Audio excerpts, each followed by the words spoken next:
Perfect. Okay, so today we've got our sort of team up with MedStop Essential Investigation series, which is really exciting. This first session is going to be taken by Ben, one of the 6th year Cambridge medics, on electrolytes. We're going to look to go through a range of different topics surrounding electrolytes, refreshing our knowledge on fluid compartments, U&Es, moving on to sodium, potassium, looking at the complex systems that controls them, and then examining the presentations as to what goes wrong. And we've got some single best answer questions sort of seeded throughout that to sort of test your knowledge and see how you're getting on. So we're really excited to start this partnership with MedStop. We hope everyone's really keen to see what happens over the next few weeks. And we hope all the Cambridge students are particularly happy after a very good boat weekend with a spectacular race and good win. So hopefully we should have some happy crowd, if anything. So to go on, we'll just hand over to Ben. So thanks very much, Rory. I'll just share my screen.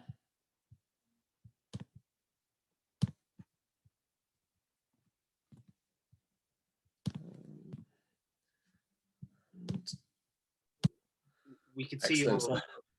So I hope that's sharing now. So yeah, thanks Rory. So I'm Ben. I'm a year 6 medical student in Cambridge at the moment, as Rory said, and I'm part of the MedStop team, and we're a group of final year students which have put together a set of sessions on common investigations which come up in exams and on the wards, and which we've come across as medical students and found hard to get your head around. But hopefully our approach that we'll talk through today and in the future sessions will be helpful in terms of helping you with both exams and when you're on the wards. So we've got quite a few sessions coming up. I'm starting off today talking about electrolytes. And next week we've got Joanna Hampton, who's a consultant in Cambridge, and she is one of the co-authors of ECG Made Easy, which if you haven't come across it is a fantastic, really helpful book on how to interpret the ECG. And she'll be talking us through an approach to the ECG. And then in subsequent weeks, we've got another talk from her coming up, as well as a few other talks on topics such as ABGs, coagulation and endocrine investigation. So please do tune in for those. And you can find more information on our Facebook page, and there'll be links to the events coming up there.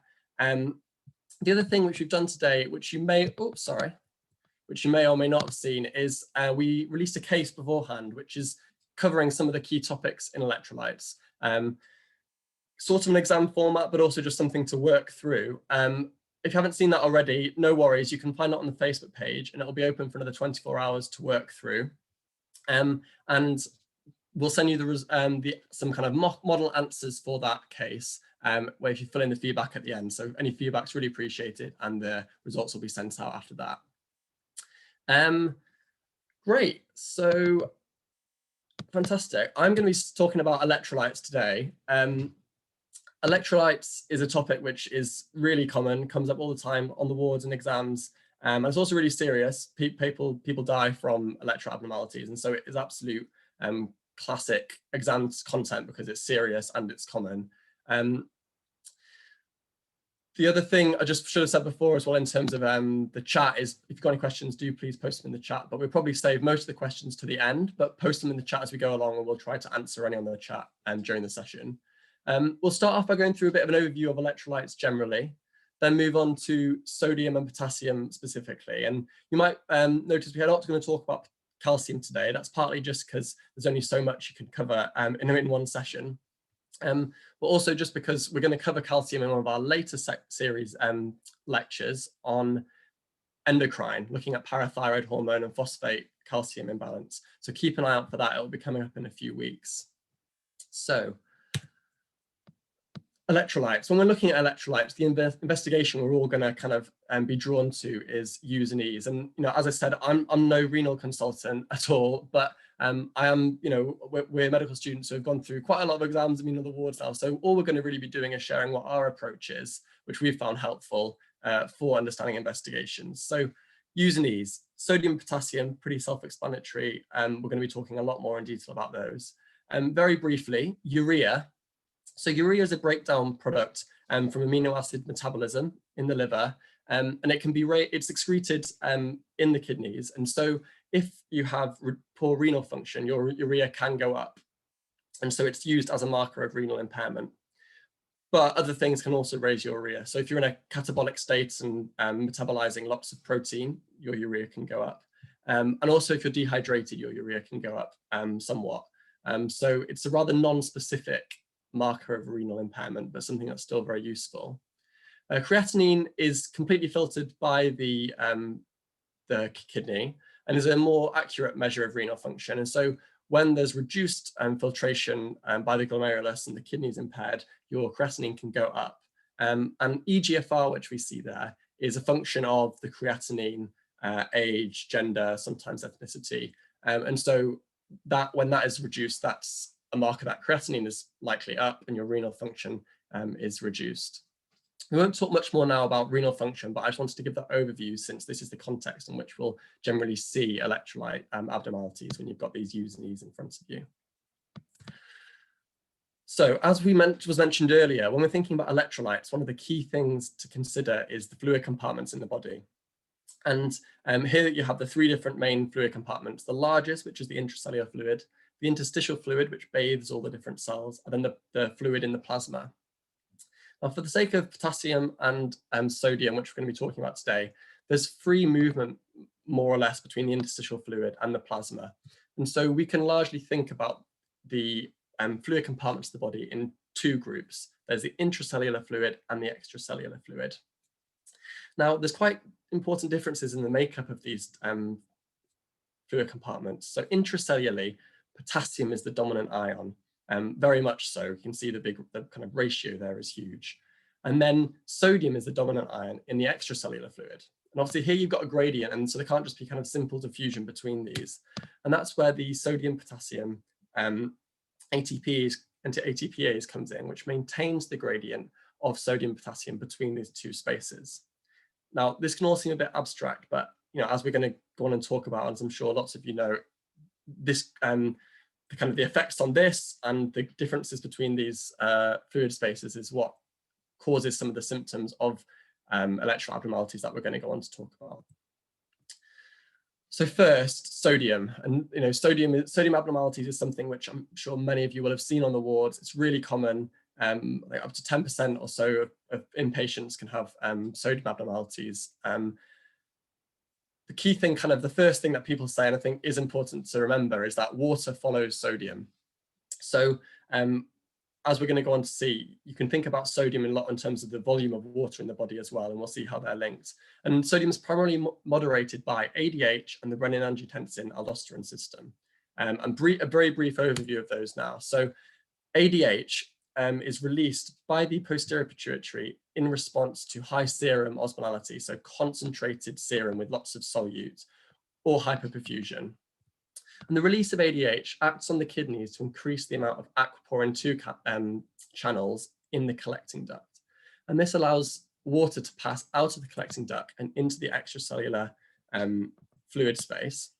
And because of the increased amount of water flowing into that, you get an increase in the amount of water in this compartment without much change in the sodium. And so you get a dilution of the sodium and a reduction in serum sodium concentration. Okay, so that's the kind of normal physiology we get. The renin-angiotensin-aldosterone system responds in the kidneys, and you've got the juxtaglomerular apparatus there. I won't go into that in detail, but essentially you've got poor perfusion of the kidneys or reduced glomerular filtration rate. This is detected at that juxtaglomerular apparatus, and down the line causes aldosterone release. And aldosterone release causes sodium to be drawn back into the body from the nephron in the distal collecting duct and the distal convoluted tubule rather, and the collecting duct. And this leads to retention of both sodium and water together. And potassium excretion is increased. So here's the kind of two different systems, and kind of crucially, increased osmolality, and then you get increased water resorption via ADH, whereas the renin-angiotensin-aldosterone syndrome primarily responds to volume status. Now, there's some overlap there, but that's perhaps a useful way to think about it as we go forward. So an SBA for everyone here, I'm just going to launch the poll, hopefully. Let me just try and do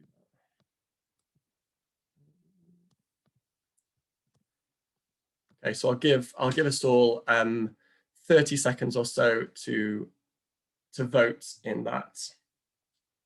So I hope that's not blocking the screen too much.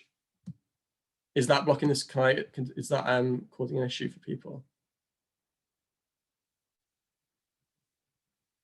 I guess I could put it there, couldn't I?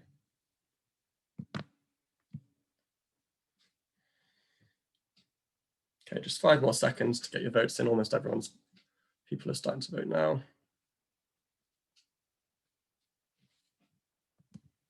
Okay, and just 5 more seconds till a few haven't voted. And I'm going to end the polling there. Okay, so here's our answers. So, well, let's just talk through this question. The majority of you are right. This is diarrhea causing her hyponatremia. So this is a patient who's been admitted for 10 days from pneumonia and now has got diarrhea. So alarm bells going off here for C. diff, maybe norovirus, but they've been on antibiotics and now they've got diarrhea. This really could be C. diff, but that's not necessarily immediately relevant to the question. This patient's got slightly low blood pressure here and a slight compensation on the heart rate being 102. And if we look at the blood tests here, so first, if we start with liver cirrhosis. So this patient's kind of got a slightly low blood pressure. There's no particular reason that we've been told her liver cirrhosis will have decompensated significantly. That seems like a slightly less clear option because that would typically cause more of a kind of not a low volume hyponatremia. Hypoglycemic hyperosmotic state. This patient's glucose is 12.3. That is raised. But in hypoglycemic hyperosmotic state, we typically see a really high glucose, 20s, 30s, or even higher potentially. So that's less likely cause in this case. Just jumping ahead now to AKI, this patient's creatinine is normal, and so that's unlikely to be an AKI. But note, their urea is slightly raised. And again, I mentioned earlier that one of the causes of a raised urea can be dehydration. So again, this kind of points to a bit of a dehydration picture.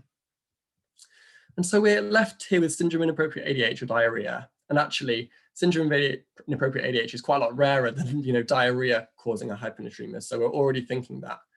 But again, the kind of low blood pressure is more typical of diarrhea than SIDH, as we're going to go on to see now. But first, if you look at the kind of guidelines for how you manage hyponatremia, looking at what NICE had to say about it, as always, the most important thing is history and examination, and that really is important, as we're going to see in a second. But they do also recommend that if from the history and examinations, any uncertainty, that you do a serum osmolality. And osmolality is a measure of the concentration of solute in the blood. And what you can see here is that if a patient's got a normal serum osmolality, rather than a low serum osmolality, then this can be something called serum hyponatremia.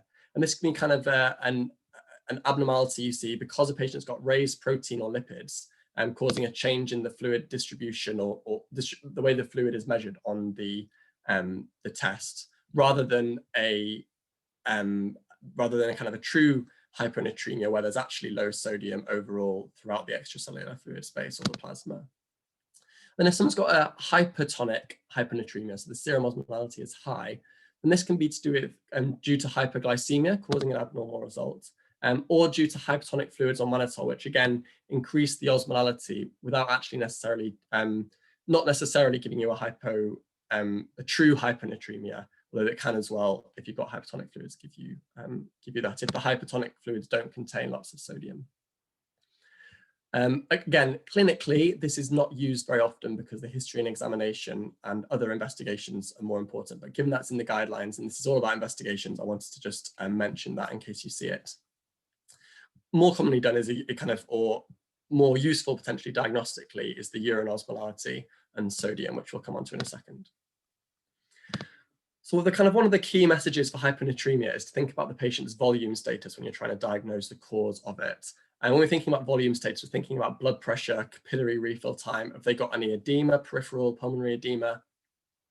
And what's the urine output like? And this is a way to categorize the causes of hyponatremia. So in terms of loss of hypertonic fluid, this is patients who are either weeing out loads of sodium. So thiazide diuretics causing an increase in sodium excretion. Or things like mineralocorticoid deficiency, where you've got reduced aldosterone, which I mentioned earlier, but won't go into too much detail now. Or extrarenal causes of hypertonic fluid loss. So patients who are vomiting up loads of sodium, diarrhea, or if you're bleeding or hemorrhaging or have a burn and you're losing lots of sodium through the skin. In terms of euvolemic causes, these are patients who don't seem to be low on fluid, kind of in terms of their blood pressure is normal, their urine output is relatively normal, but they've got an inappropriate action of ADH. So in syndrome of inappropriate ADH, which you might have seen around and is really common in exams and questions you'll see, but is actually relatively rare in practice, according to kind of doctors who have told me that. But often these are caused by central nervous system conditions. They've had an insult to the brain, which has either affected the brain or particularly the pituitary, a stroke, trauma, or infection, for example, which has led to the kind of malfunctioning of the pituitary and means that ADH is just released independently rather than specifically in response to serum osmolality. Also drugs. So SSRIs is perhaps the best known example here. And it's one of the reasons I think that they don't tend to favor SSRIs in older patients because of the risk of hyponatremia secondary to SIADH. Then a kind of a third group of the causes for SIADH is ectopic or paraneoplastic secretion. So the classic example is the small cell lung cancer, where you're getting release of ADH from the tumor itself in the lungs. And so that again is not regulated by the serum osmolality. And so the release of ADH is very much inappropriate and can lead to this hyponatremic picture. In terms of other causes of kind of inappropriate ADH action, exogenous ADH-like substances. So desmopressin is an ADH analog essentially. And desmopressin itself, patients who are on it for reasons such as nocturnal enuresis, they can be taking it as normal and then actually end up having a buildup of it or taking an inappropriate dose and they get a hyponatremia from it, or of course in overdose situations. And oxytocin, which acts to the posterior pituitary, also can have an ADH-like effect. And then just a couple of other causes. So hypothyroidism can also give you a hyponatremia. And adrenal insufficiency. So adrenal insufficiency can give you a kind of a hyponatremia either through not having enough aldosterone, so as we mentioned over here, or it can give you a hyponatremia through the ADH effect. So cortisol actually suppresses ADH release. And so if you've got a deficiency in cortisol, ADH can kind of run wild a bit and be inappropriately acting and give you a inappropriate ADH picture. And then the final group is patients who are hypovolemic. These patients have got too much fluid on board, too much water specifically, and this water is diluting the sodium they do have in their body, giving a hyponatremic picture. And causes this a kind of heart failure, where you've got that kind of increased hydrostatic pressure leading to fluid buildup, liver cirrhosis and nephrotic syndrome, where you've got reduced oncotic pressure due to protein loss or lack of protein production, and then also renal failure. And the other one to just mention in kind of this group is TERP syndrome. So TERP stands for transurethral resection of the prostate, for those who haven't seen it before. And it's a procedure to remove parts of the prostate when people have benign prostatic hyperplasia or sometimes malignancies. And I saw one for the first time the other day, and I didn't realize what enormous amounts of fluid they use, 10, 20 liters sometimes. And in the past, they used to use a solution which is very hypotonic. And so some of it would be washed back out of the bladder again, but some would be retained by the bladder vasculature and absorbed into the circulation. And this could cause a fluid overload and a hyponatremia due to dilution. And this isn't so much of an issue anymore because they use a more isotonic solution, but it's definitely something to be aware of, particularly for exam questions, because it's a classic one. One thing I should also mention is that these categories aren't necessarily set, they're just a useful framework to use when you're approaching it. Patients with heart failure can present with a kind of low blood pressure and more of a hypovolemic picture. So there is some movement, but this is just a helpful way to categorize it in terms of kind of the pathology that's going on. I mentioned earlier that you can look at the urine sodium and urine osmolality to kind of differentiate between these different causes. So urine sodium and urine osmolality are raised when the reason for sodium loss is through the kidneys. So it makes sense. The kidneys are getting rid of loads of sodium, and so your urine sodium and urine osmolality are raised. Whereas in the causes such as the extrarenal causes, or when you've got heart failure, liver cirrhosis, nephrotic syndrome, here you've got kind of extrarenal sodium dilution or loss. And so you're going to actually see the kidneys acting appropriately to try and concentrate the urine. And so you're going to have not to concentrate the urine, but to retain sodium rather. And so you're going to have a low urine sodium and low serum osmolality. Now, one of the things we haven't mentioned so far, which might seem strange, is symptoms. Now, the thing for the sodium imbalances is that the symptoms are really vague and non-specific, so not particularly useful in diagnosis, but they're useful to be aware of because they can present in hospital. You know, your patient with kind of confusion or delirium could be due to the hyponatremia. And severely, you can get seizures and ataxia. So that's something to be aware of, but that really is in severe hyponatremia, talking kind of, you know, below 120, 110 kind of area rather than just below 135. In terms of how we treat hyponatremia, the key thing across all these electrolyte abnormalities, something I'm going to see again and again, is treat the cause. And that's why the history and examination is so important. Is there something obvious that could be treated immediately? If someone's hypovolemic, you want to give them some fluids and give them fluids containing sodium. If they're euvolemic, you treat the cause, of course, but fluid restriction is actually kind of almost paradoxically what you do. So imagine these people have got kind of excess water which is diluting their sodium. What you want to do is stop them taking on more water, and so you don't get any further dilution. And the same is true for hypovolemia, and you may also do loop diuretics in hypovolemia to try and offload some of the water. The other thing you can do in severe hyponatremia, you know, really low, when someone's on ICU, is you can use 3% sodium chloride. Again, that's not something I expect many of us will be asked in any kind of medical student exams, because it's something which is very much an ICU job, but it's something just to be aware of.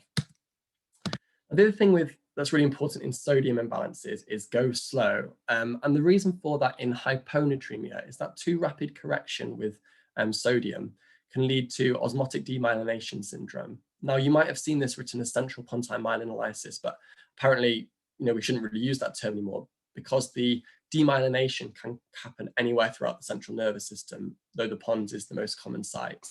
And one of the other things is that if this is kind of an acute hyponatremia, you know, due to a kind of sudden hemorrhage or diarrhea, then this is less of a risk, but this is a really significant risk when patients have got a chronic hyponatremia, because the cells have adapted to a lower extracellular fluid sodium concentration. And it's also more of an issue when patients have concurrent alcoholism or malnutrition as well as concurrent hypokalemia due to that sodium potassium pump.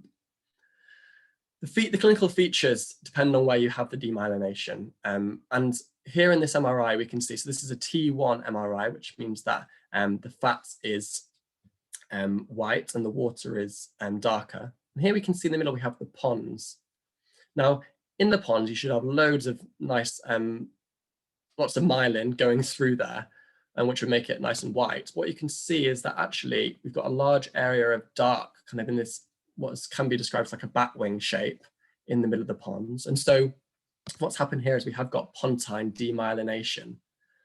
And pontine demyelination is most likely to kind of present with a locked-in syndrome, or that's the classical presentation, the locked-in syndrome, where patients are kind of have cognitively intact, but aren't able to move their limbs at all.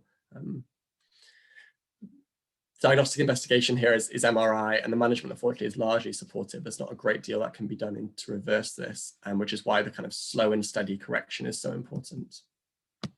Okay, so that's hyponatremia, low sodium. We're now on to high sodium hypernatremia. And again, the same principle applies of splitting these causes into based on volume status. And this is just, again, an approach that I've seen elsewhere and I found really useful for me trying to revise electrolyte abnormalities and the sodium abnormalities particularly. So in terms of kind of loss of hypotonic fluid, these are patients who have lost lots of water relative to the amount of sodium they've lost. So again, this can be renal, this can be, you know, diuretics, particularly loop diuretics, where you lose more water than sodium generally. And then extrarenal losses such as vomiting, diarrhea, hemorrhage, burns. Now you'll notice they're in both categories, and actually when I was looking into this again just a bit more, the data does show that patients who have diarrhea and vomiting can present with either hyper or hyponatremia. There's no hard and fast rule. The key thing is to be aware of it and to be looking at the electrolyte abnormalities that may occur rather than predicting that particularly that one or the other is going to occur. And I'm not going to go through all the different causes here just because there's lots and lots, and in the interest of time, I want to keep it to kind of the most common ones that you're going to see. And I think diuretics there for the renal is the most common, though acute tubular necrosis you could see in the context of a AKI. In terms of euvolemic, we've got dehydration. Now, of course, dehydration can present with a more kind of hypovolemic picture, but I've got it in this category just for kind of simplicity. And then diabetes insipidus, which is a deficiency or insensitivity to ADH. I'm going to go through that in more detail in a second, so hold on for a second on that. In terms of hypervolemic, this can be extrarenal gains, so when patients are getting hypertonic saline or lots of 0.9% saline, or inappropriate NG feeding with hypertonic fluids and fluid mixtures. And then the other causes, kind of renal causes, so raised aldosterone. We mentioned aldosterone acts to kind of keep sodium in the body, so a kind of pathological raised aldosterone can give you a high sodium. And then Cushing's syndrome, where you have raised cortisol, and potentially if it's you've got a adrenal cause, then raised aldosterone as well. I'm not going to go into too much detail into those today. The reason being that we've got an electrolyte session coming up, so an endocrine session coming up rather. So we'd recommend coming along to that and finding out more about that. We're not going to go into kind of the details of how those work. We're going to focus more on diabetes insipidus in a moment. But again, just the symptoms, you'll notice they're very similar to the symptoms for low sodium, so not particularly helpful. You may get this hyperreflexia and restlessness, which is a bit different, but again, not particularly useful in terms of symptoms. What we need here is the history examination. In terms of the management of hyponatremia generally, the key thing is to prevent water loss. So these patients already have a lot of sodium. What you don't want is there to be further loss of water specifically, and then further concentration of whatever sodium they do have in their body. So that's going to involve stopping whatever's causing this loss of hypertonic fluid. And then to replace water deficit. So as with all these things, if it's a mild hyponatremia, replacing the fluids orally is preferable, but that's not always possible. And so you can use glucose, 5%, although you can only give so much of that, of course, or you can use sodium chloride. Even though patients might have high sodium, if they're hypovolemic, then giving sodium chloride can be effective. And exactly the same as hyponatremia, going slowly is important, because if you give someone lots of hypotonic fluids, if you give someone loads of IV 5% glucose, in a litre of water, then what you risk is kind of a rush of water into this high sodium space in the brain, and then you're going to have cerebral edema. So again, any question you get on this in an exam will probably want you to emphasize, but if it's a freehand writing question, you want to emphasize that it's important to go slowly. And if it's an SBA, the option, which is shove loads of fluids in, is think again if that looks like the right answer. It may be the right answer, but just to think, go slowly is really important. Now, we mentioned syndrome of inappropriate ADH before. So in kind of normal ADH, we mentioned diabetes insipidus rather. So I'm just going to quickly go back to that and explain that in a bit more detail, because I think it's something that I found hard when I first came across it, but something that I think when you kind of spend a bit of time is actually very understandable, and now it isn't too hard sometimes when in a question context. So normally ADH increases the number of aquaporin 2 channels and leads to an increase in the amount of water being reabsorbed back into the plasma. In diabetes insipidus, what you have is either a lack of ADH being produced or a lack of action due to insensitivity of the kidneys, which means that the aquaporin 2 channels are lost and water just goes straight through and the collecting duct and is excreted. And so what happens is you actually get a shrinking or reduced water relative to the sodium in the extracellular space, and you get a raised serum sodium. Okay, so that's kind of the pathology there of why you get the low sodium with diabetes insipidus. In terms of the causes, as I mentioned, diabetes insipidus can be due to reduced secretion of ADH from the posterior pituitary, and that can be just idiopathic, or it can be due to a tumor, or often kind of post-surgery you can get the insult, a bit like you get an SIADH, but you can get the opposite where you're getting decreased ADH secretion. It can be nephrogenic, so you're getting, even though you've got ADH being released, the kidneys are insensitive to it. So hereditary forms are actually really rare, but something to be aware of. More commonly, lithium can cause kidney injury and cause a nephrogenic diabetes insipidus, or other electrolyte abnormalities such as hypercalcemia, hypokalemia, and then renal disease. Classically, I think autosomal dominant polycystic kidney disease, these patients can have diabetes insipidus. In terms of other differentials, for a patient who's got this polyuria, because they're weeing all the time, because all this water is just going straight out rather than being reabsorbed, and polydipsia, because they're drinking loads, because they're really thirsty, is to think about primary polydipsia, which can have kind of where your patients have a bit of a resetting of the osmostat for them, and they feel they're thirsty all the time, and end up drinking lots and lots, can have kind of often like psychological background to it. And then diabetes mellitus as well, where you get these patients can also be drinking lots, and that can often be a first presentation of type 1 diabetes or type 2 diabetes. When patients got polydipsia, they're drinking loads. In terms of investigations you want to do, if there's a blood glucose as an option on a question, that's an important option to do, because you want to exclude diabetes mellitus, which is much more common than diabetes insipidus. If you have excluded diabetes, or diabetes mellitus, then you want to move on to the paired plasma urine osmolality and maybe a plasma sodium as well. And what I've got here is 2 results for these tests, and I'll put up a poll here. And what I want you to think about is, I'm sorry, let me just share this. So what I want you to just think about is which of these is likely to be diabetes insipidus of the 2 results. So while you're thinking about that, I'll just quickly kind of talk through what the tests are. So plasma osmolality, again, you're looking at what is the concentration of solute in the plasma. And here we can see this patient's got a low concentration of solute in the plasma. And then what's the concentration of solute in the urine? And this patient here has got a relatively low, I mean, it's within the normal range, but it's a relatively low concentration of solute in the urine. So this patient is got a lot of dilution going on, and they've also not able to concentrate their urine well. And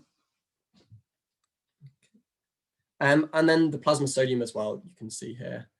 And you'll note that plasma osmolality has got a much narrower normal range than urine osmolality. Now, of course, plasma osmolality is what affects all these fluid compartments we're talking about. And so it's very important that the body is able to very closely regulate the plasma osmolality, whereas we all know that urine osmolality can vary hugely depending on how much we've drunk, etc. So I'll give you just another 20 seconds on this just to look at that.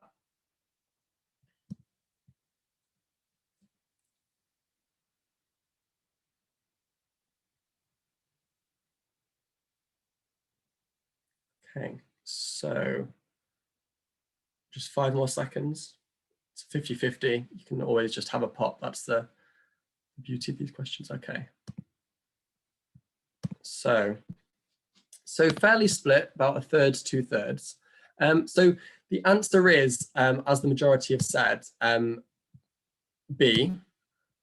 So let's just look at the results again then. So in B, this patient has got a really quite concentrated or high sodium plasmolality. So their sodium is actually relatively normal, but which can often be quite common in diabetes insipidus. The sodium isn't necessarily really raised, it can be borderline normal.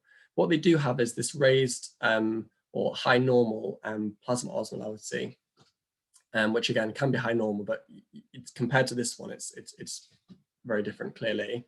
And these patients have got kind of high plasma osmolality, very concentrated plasma, and they are, but despite that, they're not weeing out loads of sodium. Their sodium is actually really dilute. What you would have thought is they'd want to be keeping on board lots of more sodium, more water rather, to try and dilute down their sodium they've got. Whereas primary polydipsia, these patients are just drinking loads of water. And so they're massively diluting their plasma such that it can't be controlled within the normal range. They've also got this dilute urine as well. But when you've got both together, as well as this kind of dilution of the sodium, then this is more likely to be primary polydipsia. I hope that makes sense. In terms of what you might do after this, there's something called the water deprivation test. And in this case, what you're doing is saying to people, okay, we know you normally drink loads of water because you're really thirsty. But what we're going to do is bring you into a very controlled environment and stop you from drinking water. And we're going to assess what the normal your physiological response is when we stop you from drinking water. So if someone's got primary polydipsia, there's no physiological ADH abnormality. And so when you stop them drinking water, ADH will kick in to retain water, and the urine will become more concentrated and the urine volume will decrease. Someone with diabetes insipidus, though, they will be unable to do this. And so despite not drinking water, they will be unable to concentrate their urine because the ADH will not be working or won't be there. And so water will just continue to go out through the collecting duct and out in the urine. Then there's this second part to the water deprivation test where they give desmopressin. So desmopressin, remember, is this ADH, is ADH or ADH analog. And if a patient is not producing their own ADH, then if you give them ADH, then you would have expected that the ADH would then have an effect to concentrate the urine and reduce the serum osmolality. So if this is essential diabetes insipidus, where they're not producing ADH, this should bring them back to kind of a normal physiological baseline. But if they've got a nephrogenic diabetes insipidus, then however much ADH you give, they're not going to be able to concentrate their urine. And so what you're going to see is a difference in the results, and that'll tell you what sort of diabetes insipidus it is. So we have a case here, and those of you who've done the long case might have seen this, but it's a water deprivation test. The answer's not there, and there's not a polling for this, I'm afraid. But if everyone just wants to have a look at this and work out, is this nephrogenic diabetes insipidus or is this essential diabetes insipidus? Okay. So what we've got here is, as we talked about, this patient's not had water for 8 hours, but they're still producing 200 milliliters of water an hour. They're losing body weight. Their urine osmolality is kind of low normal.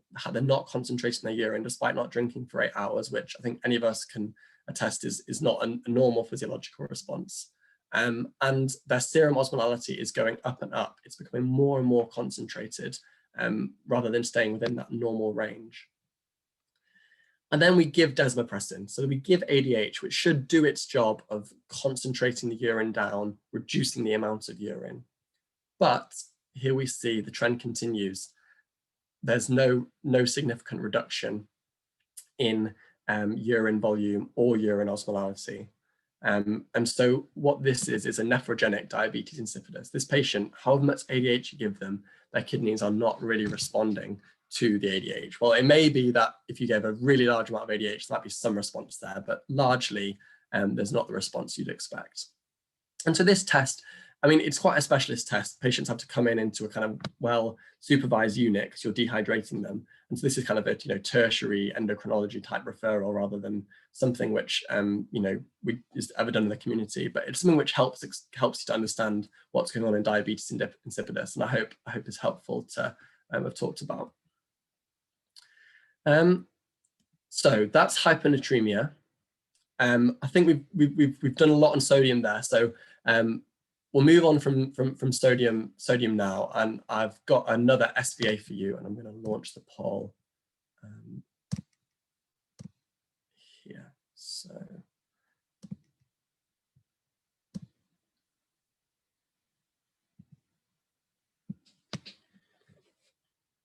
So I'll give you all about 20 more seconds just to look through those. And then...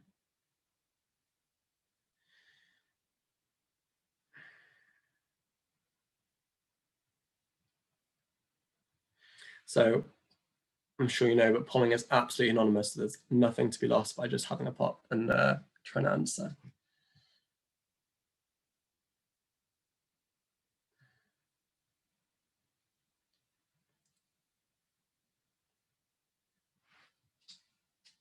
So 5 more seconds. Still quite a few people haven't answered.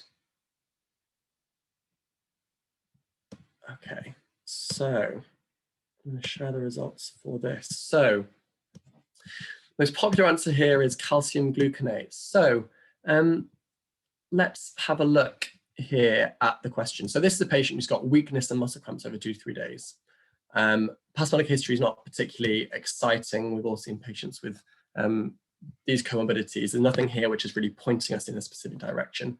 But the ECG, so the ECG shows, I'll just check, the answers popped up there. The ECG shows kind of regular rhythm. I think we've got P waves. So, you know, I've said we've got AF, but it's presumably well controlled here.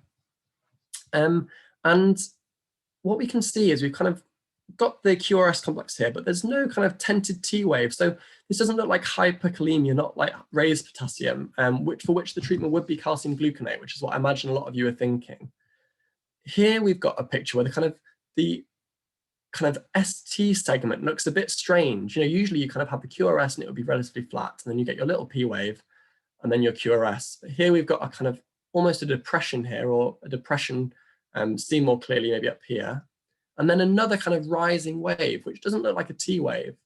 And what this is a U wave, which is associated with hypokalemia, so low potassium. And so when a patient has these kind of ECG changes, the treatment is IV potassium chloride. So we're going to come back to that in a second, but this is just a good thing to be aware of. It looks like it could be hyperkalemia, but actually this is low hyperkalemia, but this is low potassium hypokalemia. So potassium, so just going back to our fluid spaces again, we mentioned potassium is mainly in the intracellular fluid space.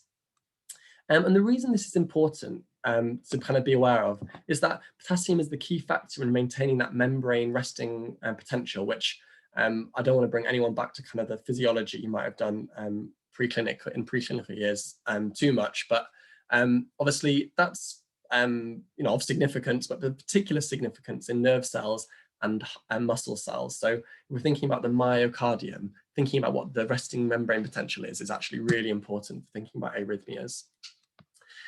The only other kind of physiology thing to think about here is actually hydrogen ions and acidosis and alkalosis. So I'm not going to go through that, but as a general rule, and it's not absolute, but it's pretty good general rule, hydrogen ions and potassium ions go together. So when you have raised hydrogen ions, you've got an acidosis, you're going to have a high potassium.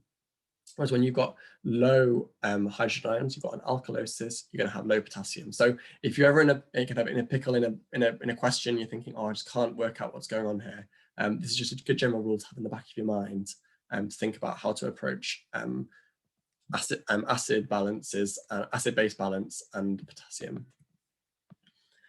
So if the key rule for sodium was thinking about what's the patient's volume status, for potassium, the key thing to think about is where is the potassium coming from or going?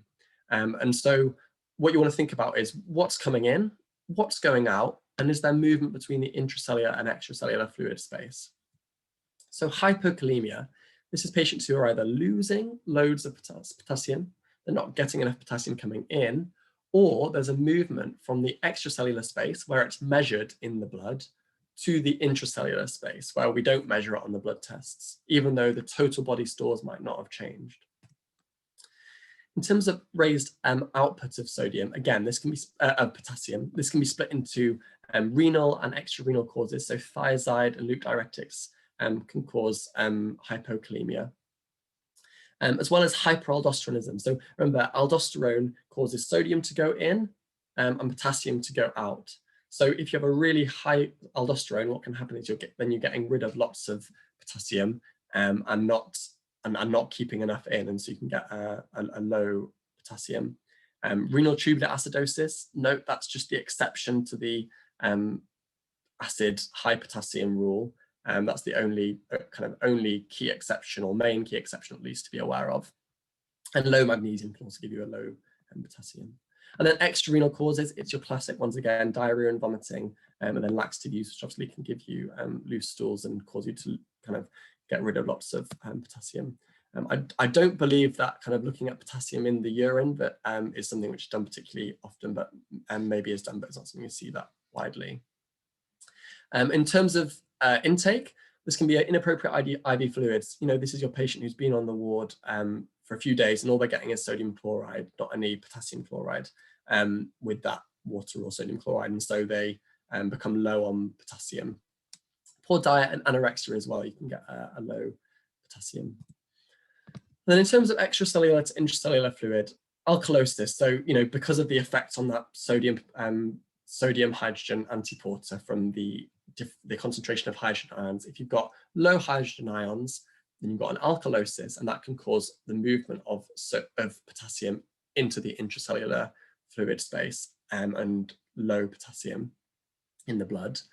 And insulin, so insulin acts to kind of upregulate that sodium potassium pump. And so when you have an increase in insulin, either from an overdose or kind of endogenous, where someone's got a refeeding syndrome, for example, which we won't cover today just for time. In that case, you can have a kind of a rush of the potassium back into the cells because you've got that sodium potassium pumping away much more and bringing potassium into the cells. And then thyroid toxicosis as well can cause a hypokalemia. In terms of symptoms, so whereas before in sodium imbalance, where symptoms weren't too important, you do want to have a think about symptoms when you've got potassium imbalances. So here we're thinking neuromuscular symptoms. You can get muscle weakness and cramps, and of course, at an extreme end, the muscle weakness can cause respiratory failure.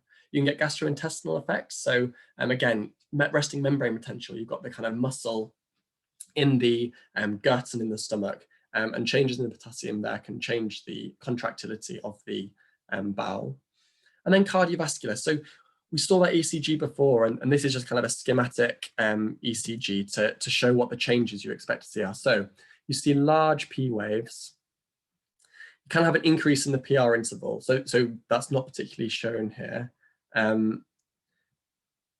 The QRS complex doesn't always look too different, but you get this kind of ST depression afterwards, and it can be kind of a bit dome-shaped, as we saw on the ECG before.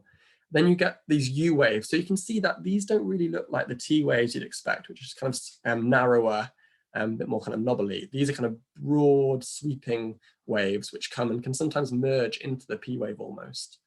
So these are the kind of the four key features to be aware of. And so why are we kind of worried about these changes on the ECG? Well, the key thing is they can increase your risk of arrhythmias. And particularly you're worried about this in patients who have, you know, predispositions such as some sort of structural heart disease like heart failure, or if you're on digoxin, and those things can predispose you to getting an arrhythmia. So that's why you want to do an ECG when you've got a patient who's got hypokalemia. So this was the ECGs just again. So you've got your ST depression here, your U wave here. These kind of, you can see quite broad looking P waves. Normally you kind of expect a little bump followed by the QRS. There's not particularly PR prolongation here, but that's just another feature to look out for. Don't worry too much about the ECG here. We've got a session next week with Joanna Hampton, author of ECG Made Easy, who will be going through ECGs in much more detail, giving us a really structured approach of how to work through them in an exam situation. Thinking about, you know, with COVID, there's going to be more investigations in OSCE scenarios as well, and actually having ECGs down is going to be really helpful, I think, for OSCE scenarios. So I would, you know, really recommend getting up to speed on ECGs, and I think next week's talk will hopefully help with that. In terms of the management, I mentioned cardiac monitoring there. If patients have these ECG changes and you want to monitor them, you don't want them to slip into VT and you not realize it. Treat the cause as always, and then replace the potassium. So, and as always, oral is better than IV. So Sandoz is the thing you might see on the ward, patients having kind of an oral replacement. But if they're unable to tolerate oral, or if it's really severe, then you will give IV sodium chloride, such as in the ECG changes in the symptoms we saw earlier. And And the key thing is, learn hypokalemia, because it's not as exciting as hyperkalemia, which we're going to go on to next. But up to 20% of hospital inpatients will have an episode of hypokalemia during their stay. So I think it is something which examiners would love to put in, and something that you probably will come across in clinical practice and on the wards when we're out there. So that's hypokalemia, and just an SBA now. Let me share the poll for this. So this is our second to last SBA. We're almost coming into an end now. We'll only overrun by a couple of minutes. So I'll give you just 25 seconds here to let everyone get their answers in before we move on.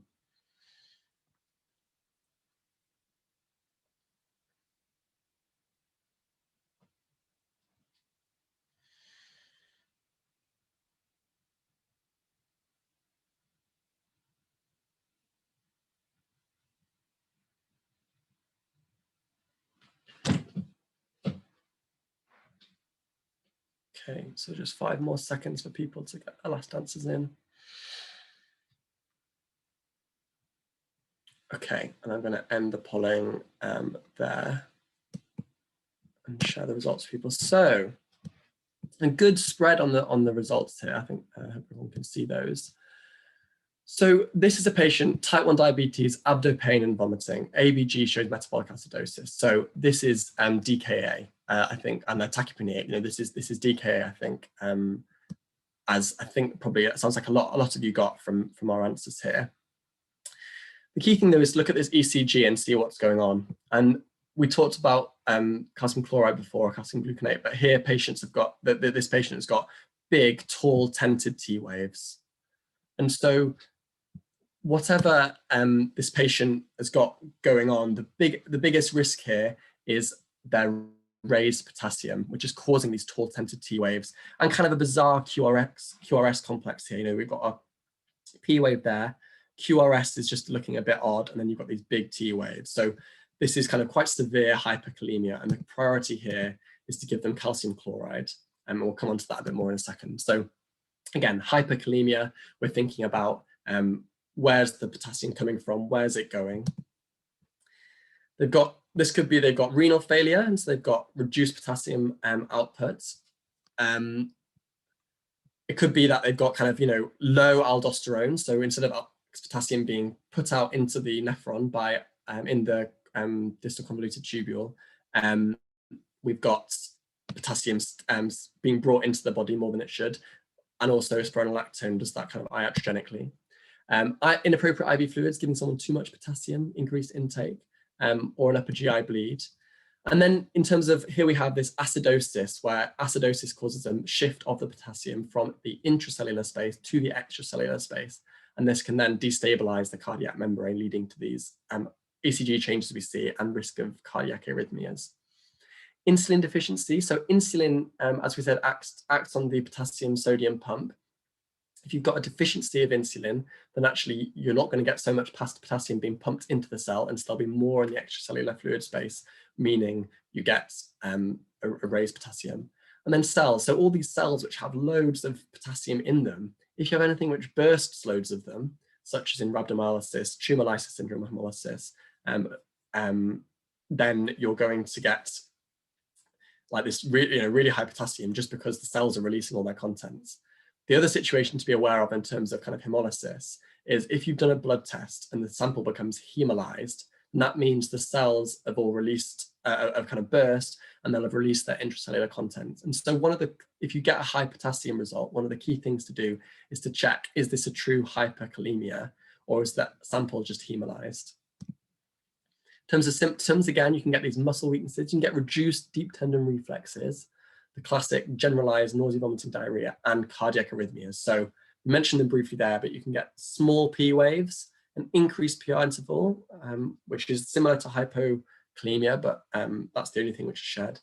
Abnormal QRS morphology. So here, the QRS looks pretty normal, but on the ECG we saw before, it was looking quite odd. And so that's something to be aware of. And these tall tented T waves, these are much less tented than the ones we saw on the ECG before.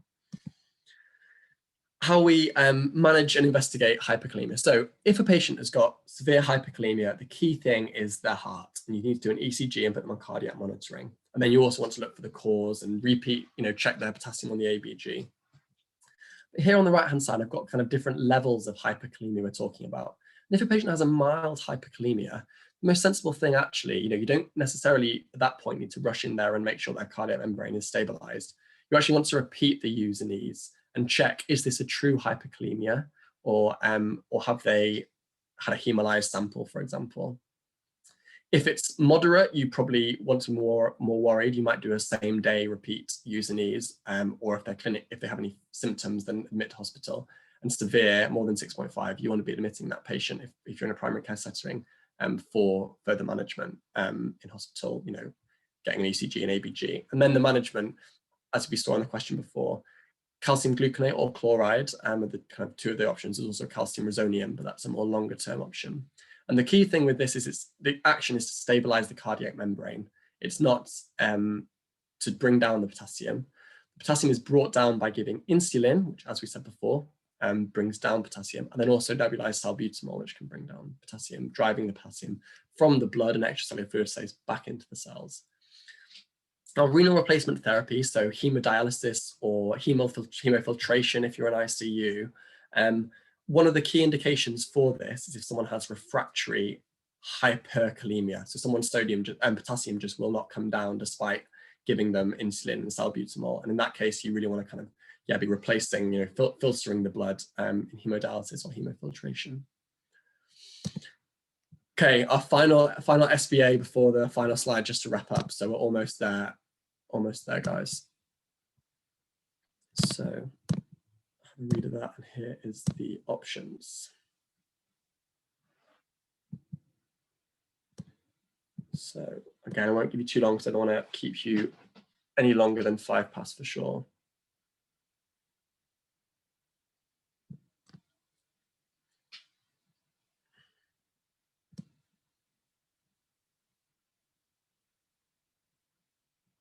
So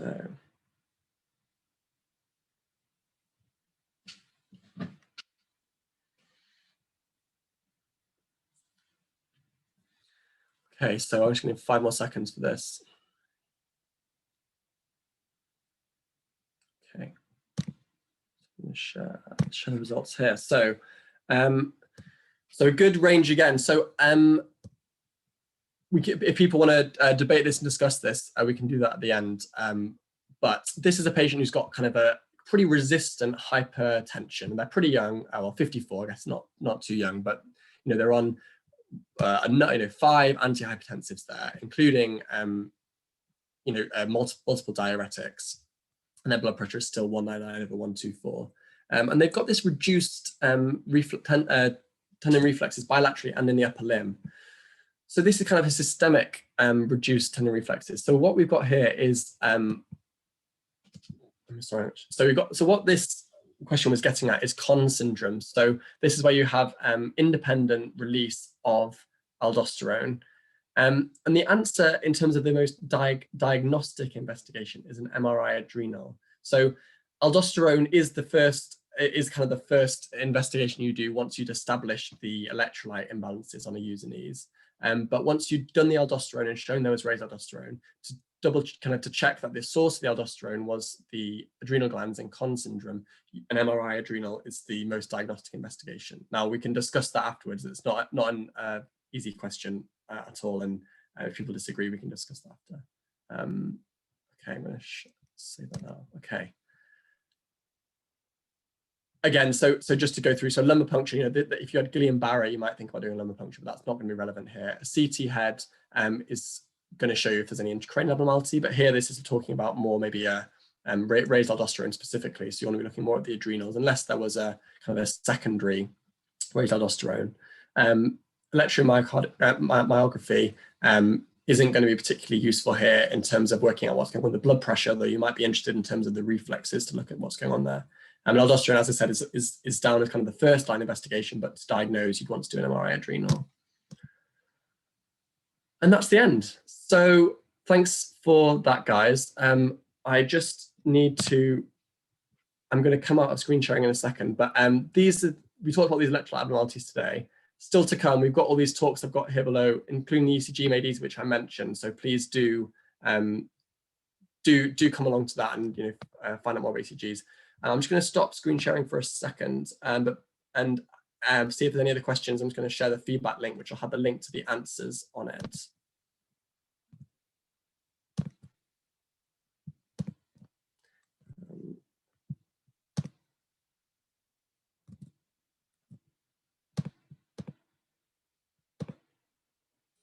Is that still screen sharing, anyone? No.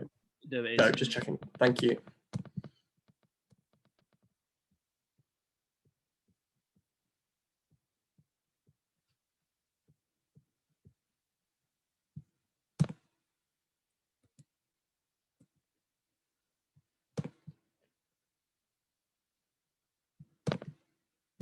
So please fill out the feedback link if you can. And that's kind of, I've kept you just beyond 7, but any questions that haven't been answered in the chat, I haven't been keeping a track of the chat, but I hope that others have been. So Maria's asked there about what causes the reduced reflexes in Conn syndrome. So in Conn syndrome, you have reduced aldosterone, which leads to an increase in potassium.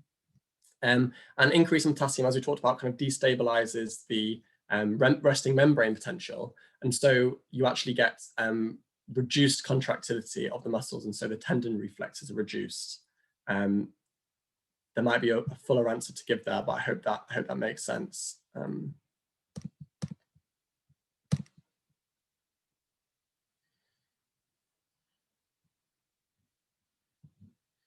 And thank you to the others for keeping track of the questions go along. Please do fill out the feedback.